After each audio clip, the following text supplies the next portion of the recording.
Okay, well, it is 1 o'clock. It is September 18th, 2020.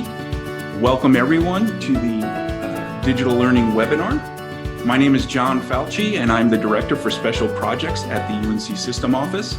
Our faculty panel discussion today is going to focus on quality matters, and I will introduce our panelists in just a moment or so. I just want to get through a couple of quick messages before we get things kicked off. And I will move quickly through these updates as we want to save as much time as we can for our panelists. So as a reminder, the Digital Learning Office creates a number of online education resources, both in the areas of faculty development and making the transition to online course delivery, as well as providing online course resources. And if you visit dli.northcarolina.edu, you'll be able to find a number of these resources. And right now, out on our site, you can find 13 course collections for high enrollment courses in the areas of math, science, and various other disciplines. So visit dli.northcarolina.edu and you'll be able to access those resources. Another thing to make you aware of is that the Designing Effective Online Courses workshop is still available and open for registration. We have 2 cohorts starting, one on October 5th and another starting on November 30th. So visit dli.northcarolina.edu and you'll be able to find registration information and determine which cohort you'd like to participate in. Okay, so I get the pleasure to make you all aware of some recent QM award recipients within the UNC System Office. I'll introduce Beth Ann Tobey with NC State University. She was recently awarded the 2020 Quality Matters Making a Difference for Students Award for outstanding impact by an individual in higher education. I also want to point out that our very own Rachel Brooks received the 2020 Director's Award for Exceptional Service Representing Higher Education. And these awards aren't given out very easily. In fact, there's only 8 of them awarded each year. And if you think about it, our recipients really constituted 25% of those awards and receipt of those awards throughout the United States. So I want to say hats off to our team at the UNC System. Thank you so much, Beth Ann Tobey. Thank you so much, Rachel Brooks, for the work that you both are doing in Quality Matters. And these awards should not be a surprise to anyone who knows either of you, but we really celebrate you today. So congratulations. So today's agenda, if you saw our recent invite, you'll know that today we're going to have a faculty panel discussion on quality matters. And we have 3 faculty representatives from 3 different institutions across the UNC system. First, we have Birgit Jensen with the East Carolina University, Larisha McGill Youngblood with North Carolina Central University, and Sonia Richardson out of UNC Charlotte. And I want to thank them very much for making time to jump in on this call today and represent their experiences with Quality Matters. We're all very, very interested in understanding how and why you chose to implement QM in your courses and how it's been going. I also want to recognize that our 2 Quality Matters co-chairs are on the line today too. Rachel Brooks, who I introduced earlier, is the co-chair for UNC System Quality Matters Council, as is Enoch Park. He's, again, the co-chair for UNC System Quality Matters. And I get the privilege to work with these 2 on a weekly basis, and they just bring so much energy and passion to this Quality Matters. I learn a lot from them, and I think you will today too. So let's start off our session. And what we're going to do is we're going to start off the session by kind of laying out what Quality Matters is from a conceptual standpoint. We'll talk about Quality Matters in general from the 3 key processes. And then we'll talk about Quality Matters from what's available within the UNC system. And both Rachel and Enoch are going to help us do that. And I believe Rachel is going to talk to us about what Quality Matters is. And then, again, Enoch will take over and make us aware of what's available through the UNC system as far as Quality Matters is concerned. So Rachel? Hi, everyone. Thank you, John. And thank you, everyone, for your congratulations. I want to spend about 2 minutes really quickly just kind of laying out what Quality Matters is. And essentially, it is it's actually an international quality assurance program to help us ensure that the courses that we're providing in the online and hybrid environments are, in fact, high quality courses. We use this for a number of purposes, one of which is to help us make sure that we're meeting our accreditation standards from SAC-COC as it relates to the types of courses that we're offering in the online and distance education environment.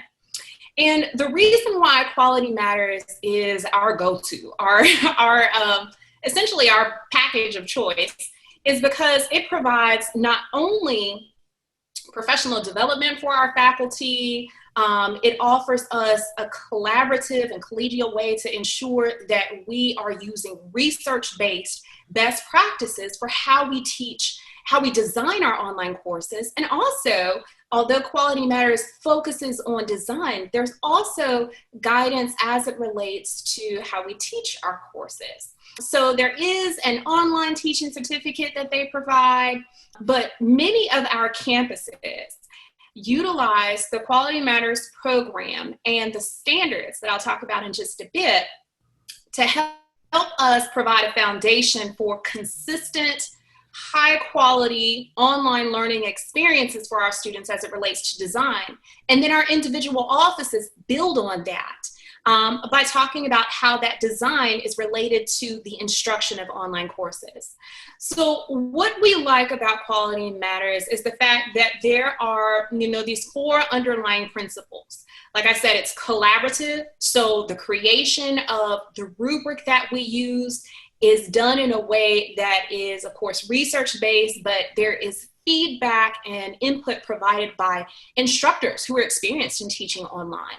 The rubric itself is updated approximately every 4 years, and it changes based on the needs of our students, but also related to what we as experienced online instructors contribute to that discussion. It's also collegial. So you'll notice that the language that we use when we're working with colleagues, as you have been engaging with your different instructional design support teams and their use of QM, it's not about judgment. It's about making sure that we're diagnosing those elements in your courses that could stand for improvement. Even if, the course meets QM rubric standards, there's always a way for us to improve. And that ties into the idea of it being continuous. So we know that technology is constantly changing, and then our situations are changing. And so as such, we're always looking for opportunities to make sure we're listening to our students and we are designing our courses in a way that help to provide them those online learning experiences that contribute to their success. And then finally, it's centered. It's the professional development is centered on you, the instructor, making sure you have what you need, making sure you can use the rubric to create those experiences in the different disciplines that you're teaching, and provide you the guidance and support that you need. But it's also centered on our students. So when we review our courses, we do so from the perspective of students so that we can help advocate for them. We know that there's sometimes that power dynamic that's in play where, our students may not feel as comfortable to come to us, and some of them do, but feel as comfortable to come to us and let us know when there are elements in a course that might be difficult for them to understand or instructions aren't quite clear, and they may not feel that they are able to advocate for themselves when they want to communicate with their instructor regarding any kind of confusion that they have. So what we in turn do is using the rubric, we go through the different courses and we experience them as students. And we ask ourselves, are these instructions clear? Is this rubric clearly detailing what the success criteria are? Are those various alignment components present in the course so that students are in fact presented with opportunities to be successful? So just Briefly, we have the review process that we do kind of informally, or we can do officially and have courses recognized internationally as high quality courses. And then there's also a number of professional development opportunities that are provided throughout the QM program and that we offer within our systems. So that in a nutshell is QM. The rubric itself, the 42 specific standards, they provide guidance. They're a nice way to go through our courses with a fine-tooth comb, but you can meet them in a variety of ways. And many of you, when you look at the QM rubric, you'll find you're already meeting a number of those specific review standards. So. That was fantastic. That was great, Rachel. Thank you so very much. That was great. Thank you. So as we build on this, our understanding, or creating this collective understanding of what QM is, now that we have a foundation, Enoch, can you talk to us a little bit about what is going on within the system? What is the system approach to quality matters? Things such as the QM Council and some of the key initiatives that we're working on to bring QM to the various campuses across the UNC system. Sure. Thank you, John, and thank you, Rachel. That is an excellent summary. And I'd like to just approach a simple diagram of how our UNC systems approach with the QM program. One way we can describe our approach would be the community of practice model.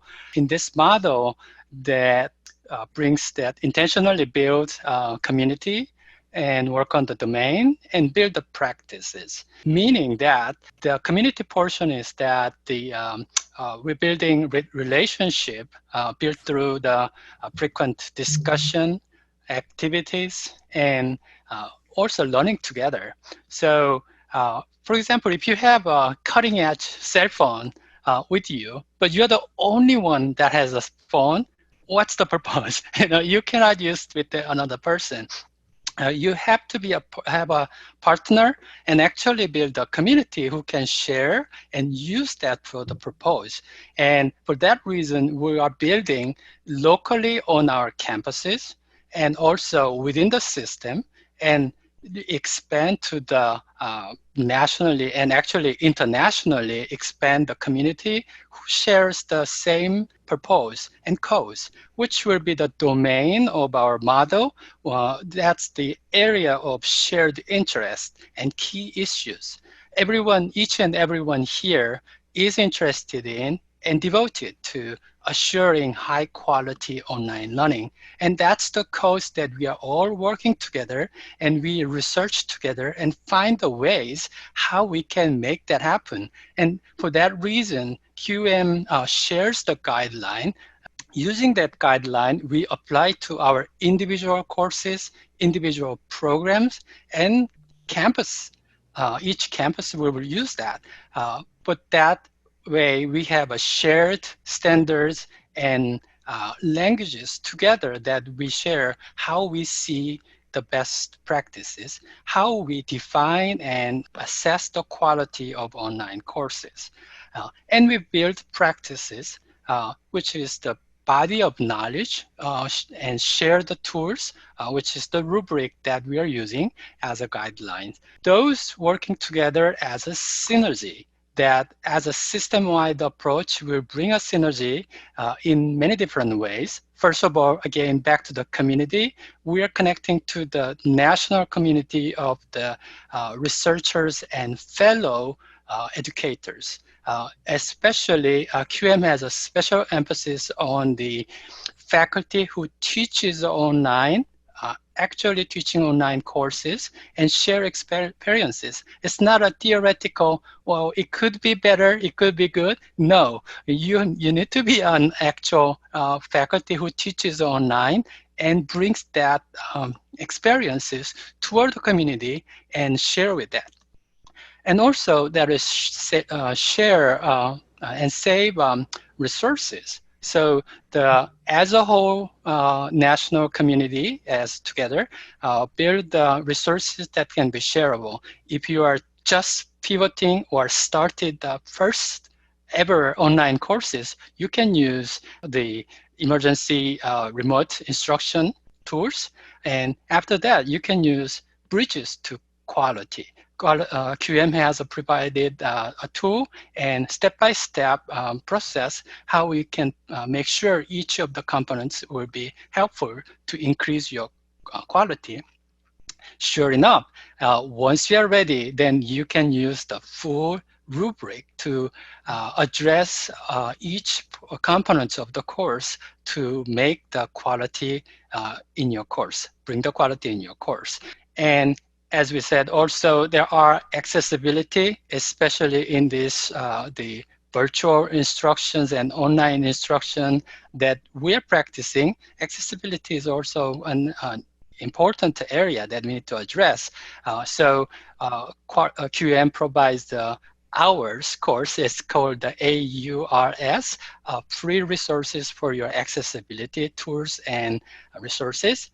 And not to mention, as educators and researchers, we will also work together as a research on the effective online teaching and learning. So QM has a repository of the research based on the QM, or also focused on the online learning. So you can check that.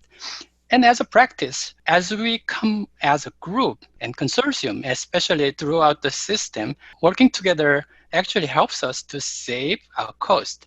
As a good steward of our citizens' tax money, definitely this is a way to save cost to the whole system and entire state. So sometimes it's a fraction of a cost, so that the subscription and resources are 1/10, 1/20th of cost, and sometimes it's almost unlimited, meaning some trainings we can actually provide system-wide, and each institutions can share the resources and trainers together. So that way we will save the individual training cost.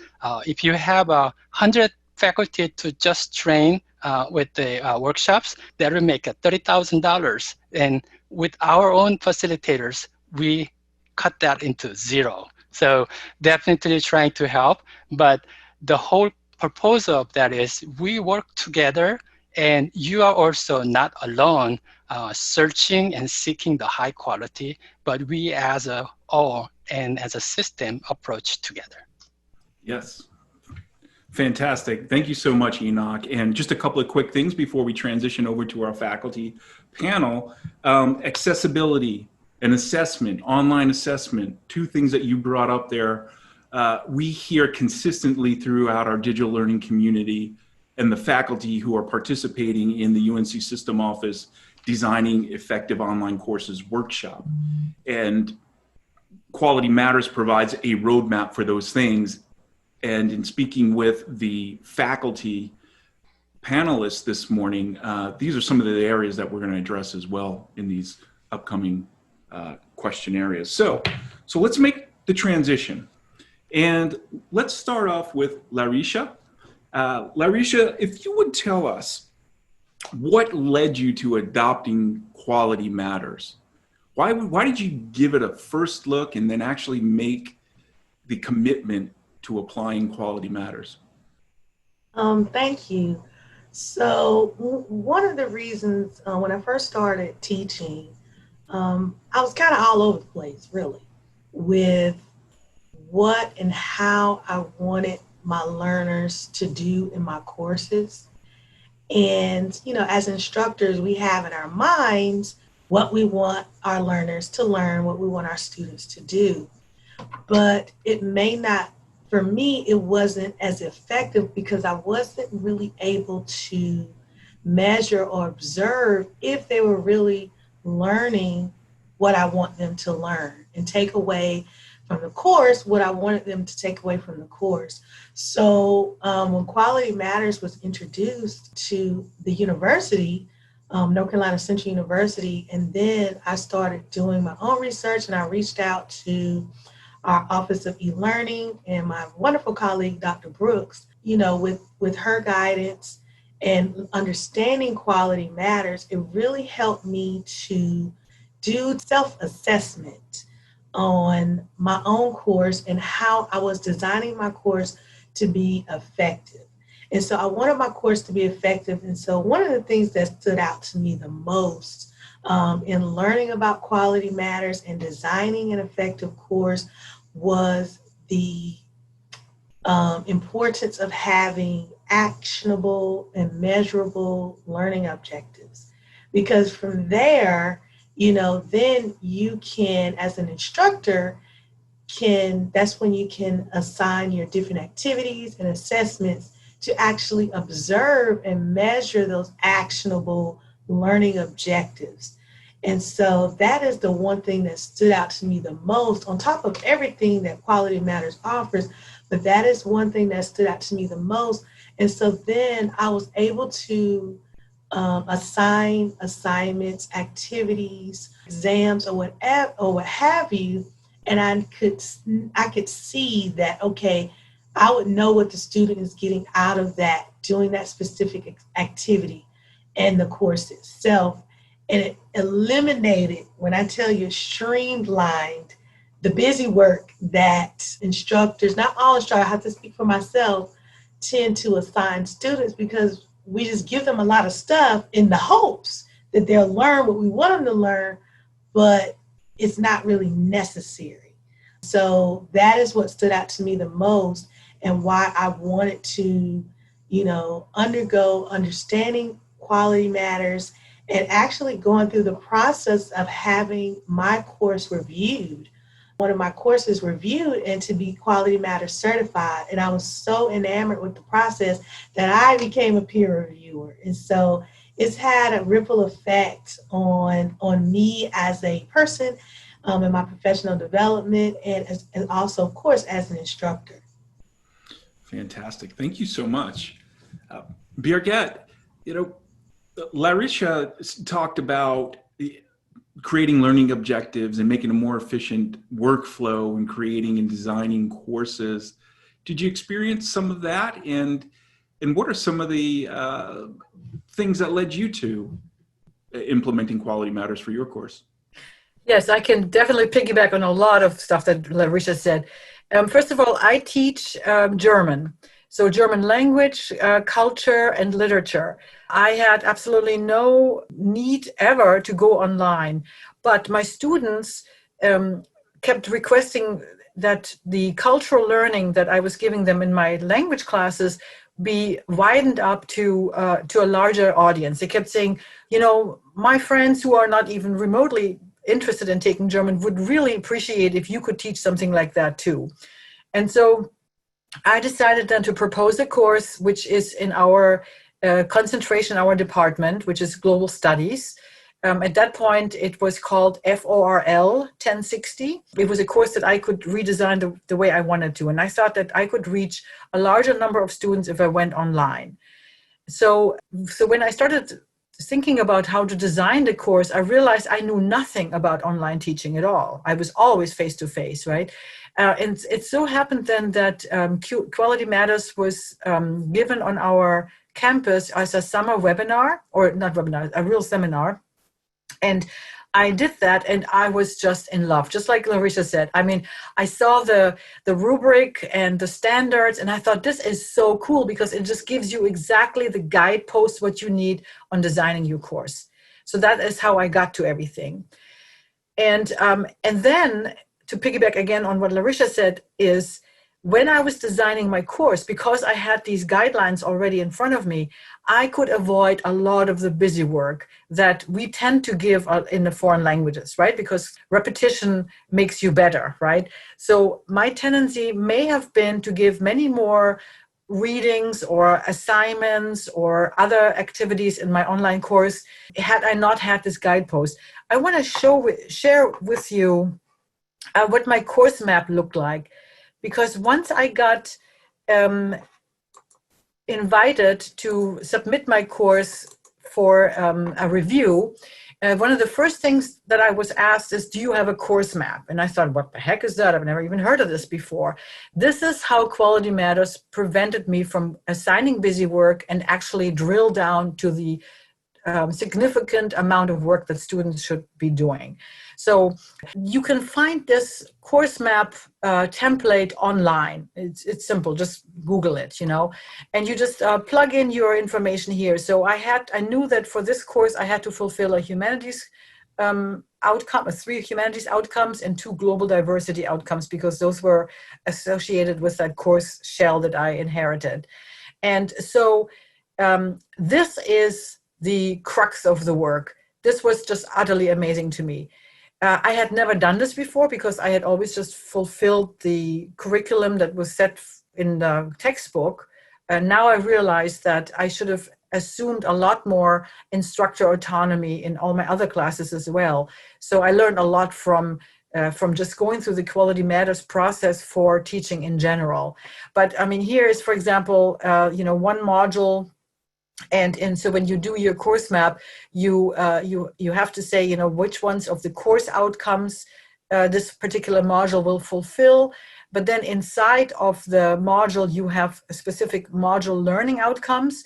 And then this is backward design, of course, right? You then think about how would you assess these particular MLOs, the module learning outcomes here.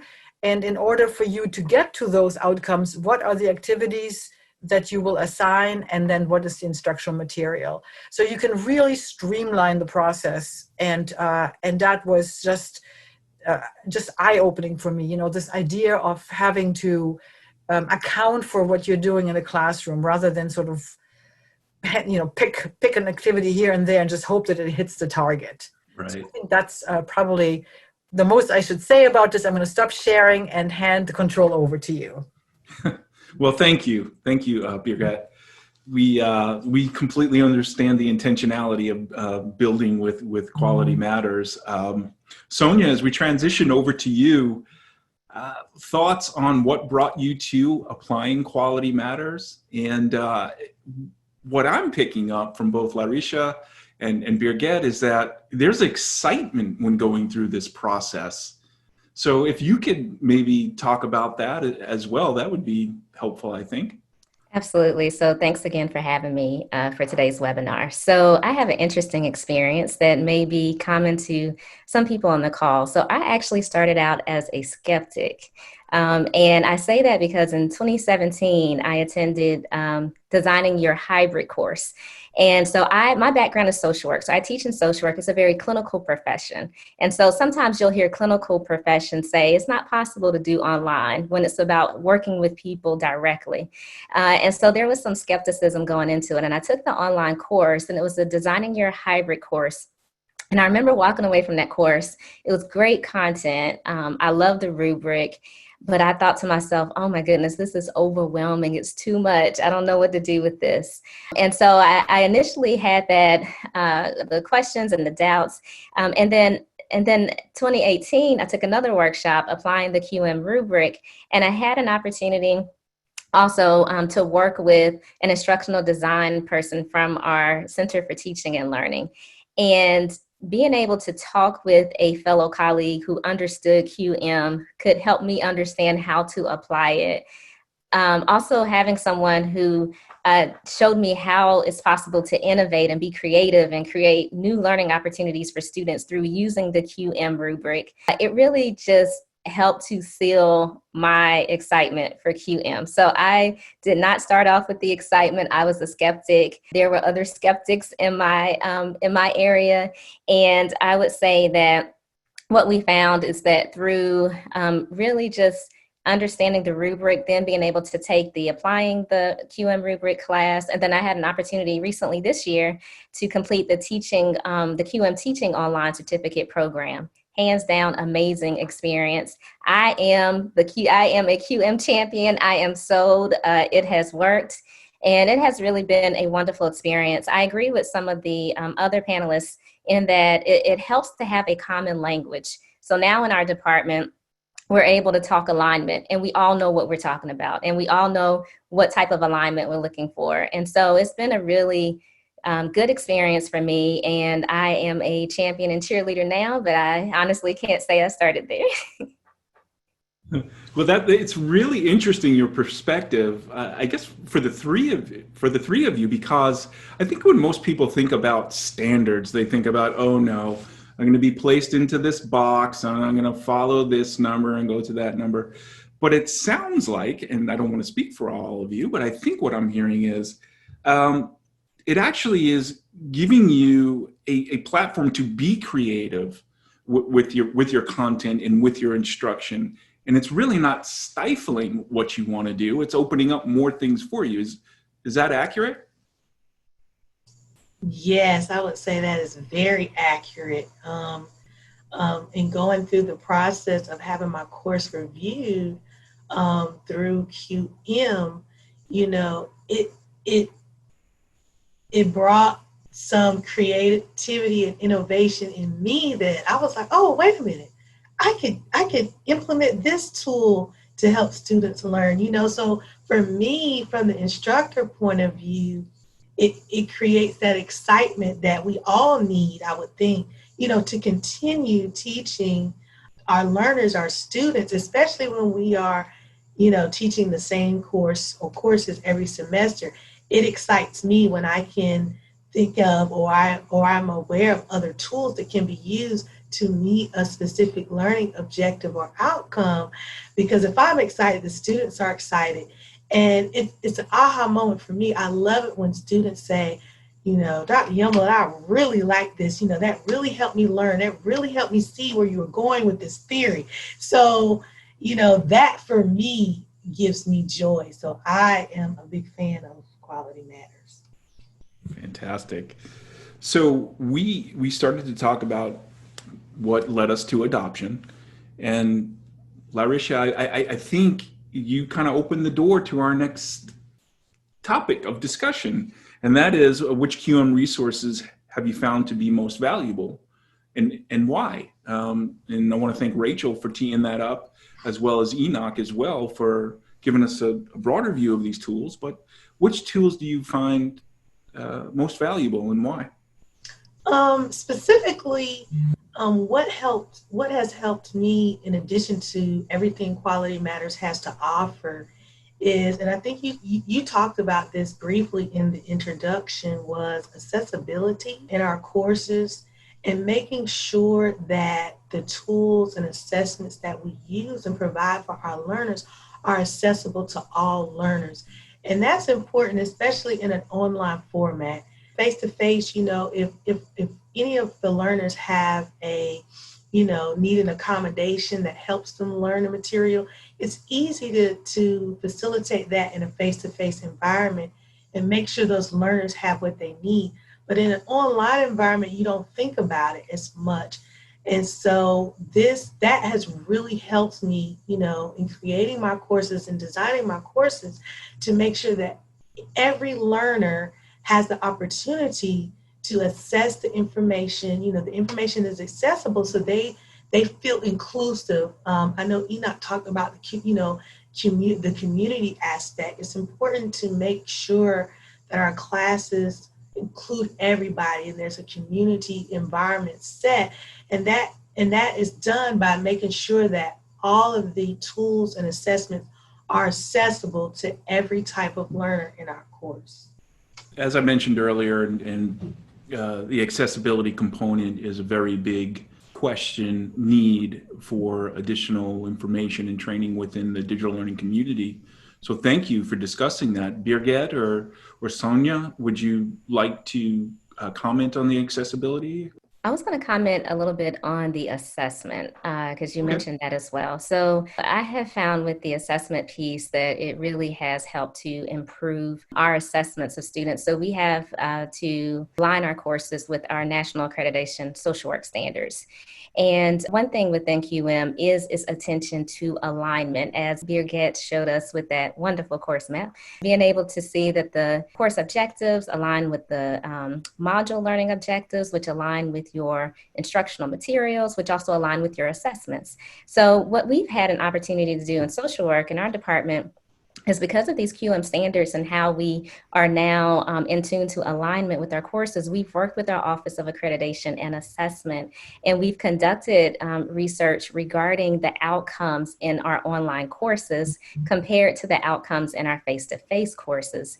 And interestingly, we found students actually have better outcomes in our online courses. And I think that is clearly a matter of us abiding by these QM standards. Like, it really has helped us to be able to show is online teaching can be effective, but you do have to make sure you have some sound instructional design and processes and teaching protocols in place. And so the assessment part of QM has been huge, and I would say that stems primarily from the alignment.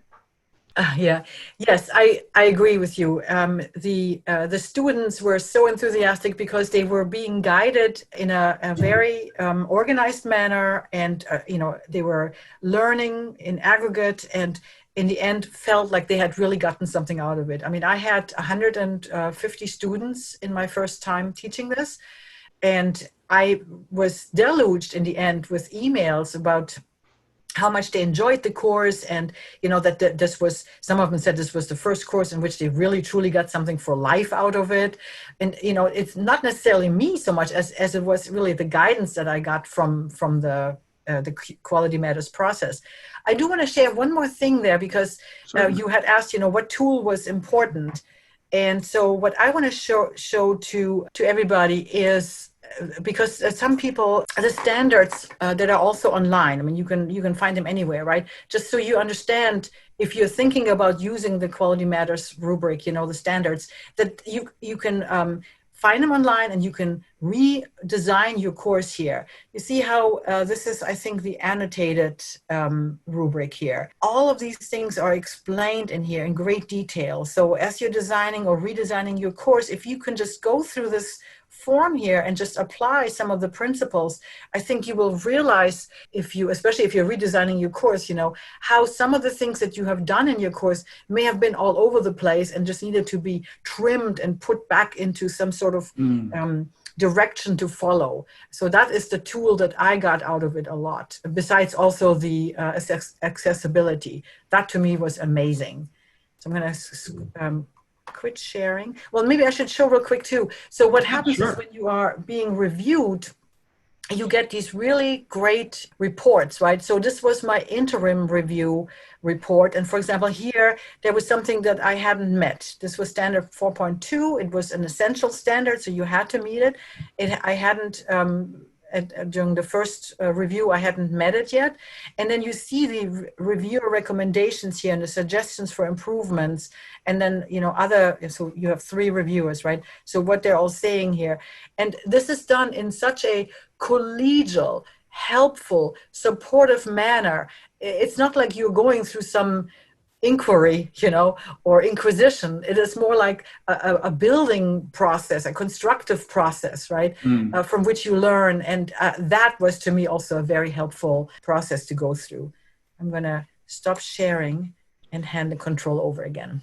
Yeah, that was very helpful. Sonia or Larisha, would either one of you like to add to that, or can we move on to our next discussion area? I just want to add quickly, just piggybacking off of what Birgit was saying about the review process. I like that because, we are so attached to our courses. The review process allows the, other reviewers to look at your course through fresh eyes. And so, that collegial feedback that you receive, that, okay, hey, I didn't think about this.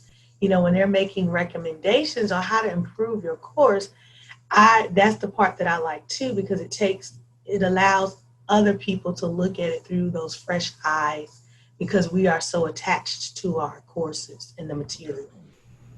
And John, I would just add that I agree with what both of them just said. And what we did in the midst of the spring semester, we all know that we had COVID hit, and we quickly within the system had to transition courses to online learning. And so what we were able to do within our unit, myself and another faculty member served as faculty fellows.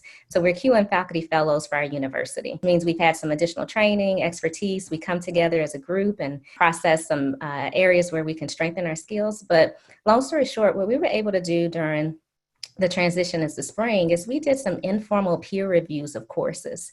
So as faculty were transitioning their courses to online in the spring, we were able to go into their courses from a QM perspective and kind of see where they might have issues with courses, where there might be some slight alignment issues, but we were able to use the QM rubric to help our unit transition courses online to ensure we were still measuring and assessing students' learning and progress in courses, and also eliminating barriers to their learning. And so QM was really a lifesaver for us in the spring semester as well because of that.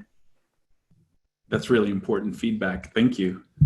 So before we transition into answering some questions in the chat room, let me first ask participants if there are questions that you would like to pose to our panelists, our QM Council co-chairs, Rachel and Enoch. Please feel free to place those in the chat room, and I will quickly go through and either find some trends and start posing those questions to the group. But as we lead into some of those questions, what I'm hearing is this Quality Matters process that's been designed and developed and is managed by faculty is really creating a lot of excitement in allowing you to be creative in your design and development. And that's great. And if we could also share, what should faculty be prepared for if they're going to venture into Quality Matters and applying Quality Matters for designing and developing their courses? Anyone that wants to start that off? So I'll start off since I was initially the skeptic with QM. So at the very beginning. So as you're transitioning your courses, if you're using QM for the first time, it may feel a little overwhelming at first. But just know that the intent of it really will help you to simplify your course design process. It'll help you to put best practices in place. It'll help your learners to learn what they need to learn. And so what I have found is as I transitioned from not having that experience with QM to having that experience, at first it was a huge learning curve. But once I got past that curve, designing my courses is so easy for me now, and it's easy for my students, and my students are able to come into my courses online and they can progress and they learn. And I don't have a lot of hiccups. I don't have a lot of back and forth emails because I've worked out a lot of kinks in advance. And so just know that there may be a learning curve, but if you can push through that initial small learning curve that you're going to go through and begin to embrace the process as a way to ensure you're helping students really to meet learning objectives and to streamline your teaching and make your teaching more effective, then it works. And so as you're doing this, just know, talk to other people. It helped for me to talk to the Center of Teaching and Learning to get guidance, to get support, talk to colleagues, maybe ask to get invited to their courses or to be able to see their course designs. So just ask the questions, but just know in the end, it will ultimately help you. It'll save you a lot of time, and it'll make sure your learners are still learning what they need to learn. Thank you. Birgit, any thoughts from your perspective? Yeah, I can wholeheartedly agree with everything. I mean, first, when you look at the rubric, you think, oh my gosh, how can I possibly do all of those things? But then you realize, and I think maybe Larisha or Sonia said it earlier, a lot of those things on there you already have in your course if you have that course pre-designed, right? So you just have to maybe tweak it.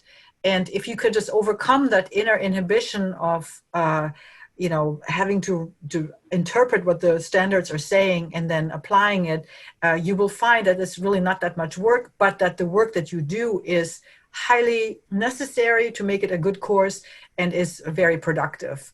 Yeah, definitely. I mean, there were some things that I had to do in my course that I thought, wow, this is, like, for example, it asked for privacy policy of all the links that I was using.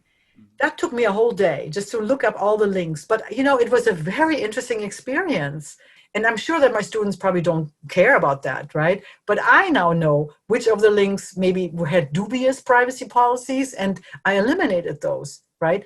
And that was exactly what was the intent of that particular rubric, I think, was to eliminate the questionable sources.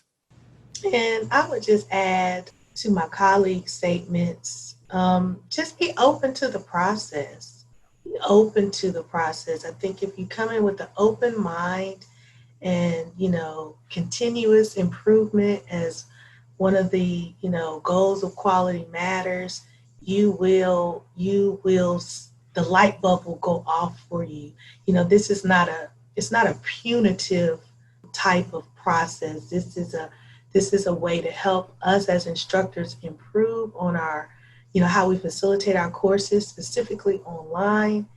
And, because the goal is for our learners to be successful. So it's really how this process, allowing this process to help you be successful, to help them be successful, so they can go on and move on and do great things, because that's ultimately what we all want our learners to do. So I would just say, just be open to the process, be open to breaking some of those traditions and this that, some of our senior faculty like to kind of stick with, because the learners today are different from learning 15 years ago. So we have to just be open to those different ideas and processes. Yeah, and thank you for that. So we can handle questions one of two ways or both ways. Feel free to drop questions into the chat room, or if you'd like to speak directly into the mic, feel free to unmute yourself and pose a question. No takers at this point. I'll pose a question, and perhaps this is better for Rachel and Enoch. If I'm a faculty member and I just sat in on this discussion and I learned about Quality Matters, I want to learn more, I want to get engaged, perhaps I want to get some training to start to build my QM skill sets, where would I start? That is a great question. And so what I will do, if you can bear with me for just a moment while you move on to the next question, I am going to post in the chat a link to each campus's respective office for teaching and learning, e-learning offices, distance education units. We do have a website where you can go, and all you have to do is click on your institution's logo, and it will take you to the team who will be able to point you in the right direction. Each campus has what is called a Quality Matters coordinator. And this person is the individual who is responsible for all things QM on your campus. And so they will be able to let you know what workshops may be coming up, what opportunities are available, and can also just provide you a little extra guidance or have a one-on-one with you to discuss how your institution is using QM and what options are available to you. And whenever in doubt, you can reach out directly to either me or Enoch Park as well. So I'll put all email addresses in the chat as well. All right. Thank you, Rachel. Yeah. Enoch, did you want to build on that? Yeah, sure. Yeah, I can add that. Again, as Sonia mentioned that the QM was helpful during our pivot, but what was actually the critical was not the QM rubric, it was the faculty who are willing to share. We are, really impressed and almost burst into tears that our almost 400 of faculty who have ever had any exposure to the QM training during the transition time, at their own capacity, they reached out to everyone around them. If it were one colleague, two colleagues, or even department, some even served across the discipline to share. But what was distinct, and I actually reported to the QM headquarters about this, that the QM trained faculty are willing to share and work with them. Saying that, our review usually come with the 3 reviewers in official review, and you can have either 1-person review as an internal, 2-person as an essential, or 3-person as the official review. But even though we have 3 reviewers, we don't have a reviewer number 2. meaning that every reviewer's the goal is to give you the helpful recommendation, and the reason why they are spending time is to work with you and help you as a colleague. So they are, willing to provide as much information and recommendation to improve your course. So consider that as you have a whole 3 team of best tennis players or golf players who they want to come play with you and grab the chance, and then you will actually learn a lot. On the other hand, the reviewers also learning a lot from their review experience and discussion with the course developers. So that's a two-way, again, it's not one-way direction, it's a two-way interaction and learning from each other, and that builds a community. And many of the QM-trained faculty at your campus were and willing to do. So you can look up the faculty who has that training, but if you need to locate, I want someone who are teaching the similar course or in the discipline or have a more review experience and have a role as the Larisha that I have a admin role and faculty role. How can I use that? I have a researcher and teaching, development. How can I do? So we can actually locate those specific partners and the trained faculty as working with you. Fantastic. Thank you. So we have a question here from Zach. I would be curious to hear from our panel about how QM has helped them or could help their colleagues to shift to a more proactive approach to building a course rather than reactive or just trying to stay a week or two ahead of the students. And I think we started to touch on this a little bit earlier, and it's a really important question to follow up on. Panelists, anyone want to take that one on? Briefly, for our unit with the QM design, as far as being proactive with the design, what we were able to do is like I said, there's 2 fellows in our department. We were able to do an alignment workshop. We didn't call it QM, but we did an alignment workshop for faculty during our faculty retreat last year. And so we did alignment and we pretty much walked them through a course map design. And then what we started doing slowly was transitioning our syllabi to where our syllabi with the course outline, they now have the module learning objectives. And the module learning objectives align with the course learning objectives.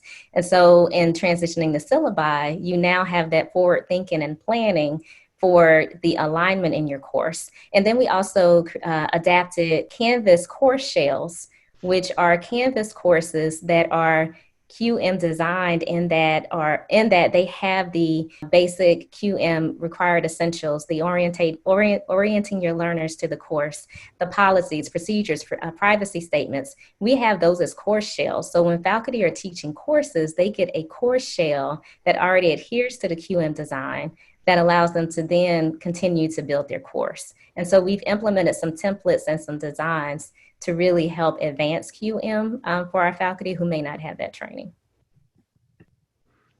Thank you, Sonia. And to piggyback off of what she was saying, those are some of the things that we have done specifically in the track that I manage for the adjuncts who teach in the executive track here at North Carolina Central University. We do have a template that, like you said, Sonia, that meets many of the quality matters standards that faculty can use to design their courses.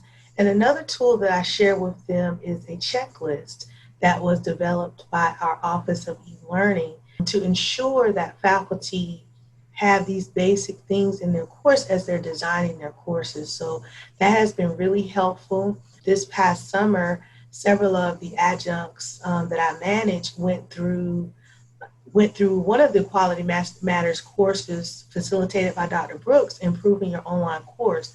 And so that has been helpful. And then I'm able to go in and see what they're doing as well from a QM standpoint and send them notes throughout the semester. Say, hey, I see you've done this, but you may consider adding this or changing this, or, and so they're the faculty are very open and receptive to that process.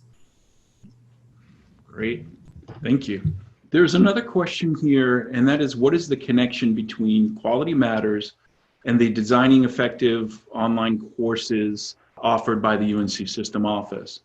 And I'm going to answer this question based on our discussions with the FADC and where they see this course fitting into faculty development in the area of online course design and development. So from a very high level, DOC is really a primer to go into the more in-depth Quality Matters, deeper topics of online design and development. Now, I don't want to play down DOC because it is a fantastic course. We've had a little over 2,000 faculty who have registered for this course. And the DOC does something very specific. It targets support for faculty who are trying to move to online quickly. And so some of the key areas that are addressed in DOC are, how do we create alignment between our learning objectives and our assessment? But how do we do that online? And what are some of the key tools for assessment online? As well as what are some of the more interactive community building online learning technologies that support or facilitate online learning? So DOC is very targeted at helping faculty to move very quickly to the online environment. It is not a full-blown methodology or systems approach that would be offered through a Quality Matters.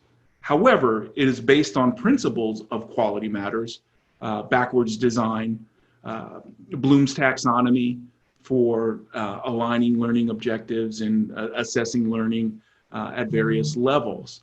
Again, it is kind of a precursor to getting into Quality Matters. And this is one of the reasons why we're having this discussion today, because we want to take our faculty development to the next step. Many faculty have gone through the DOC workshop, and now they're looking to enhance upon what they've learned in those courses. So a natural step would be for a faculty who's looking to quickly transition to online to take that DOC course, and then from there, build into Quality Matters and continue to grow their online course design and development skill sets. You can learn more about the DOC workshop at DLI, that's dli.northcarolina.edu as well. It is 2:00, right on the dot. I want to thank our faculty panelists, Larisha, Birgit, Sonia. Thank you so very much for your insight, your background, experiences, perceptions of Quality Matters. Enoch and Rachel, as always, setting the tone and helping us to understand what Quality Matters is, how it's being applied across the system. Always appreciate it. And if I could just offer, I see people are jumping off. As a reminder, our next DLI webinar is September 25th. And Charles Weinberg, Associate Director of Music Technology out of UNC Asheville, we'll be discussing OBS Studio for live streaming of musical performances. And then Rachel Gold will be discussing and sharing her pedagogical approach to kinetic instruction for online learning. And as always, if there are any comments or questions or suggestions, feel free to reach out to myself or Dr. Jim Pazinski. Our email addresses are here. And remember to check out the Digital Learning Initiative blog, dli.northcarolina.edu. Thank you all so much for joining in. I hope you found value in this discussion today.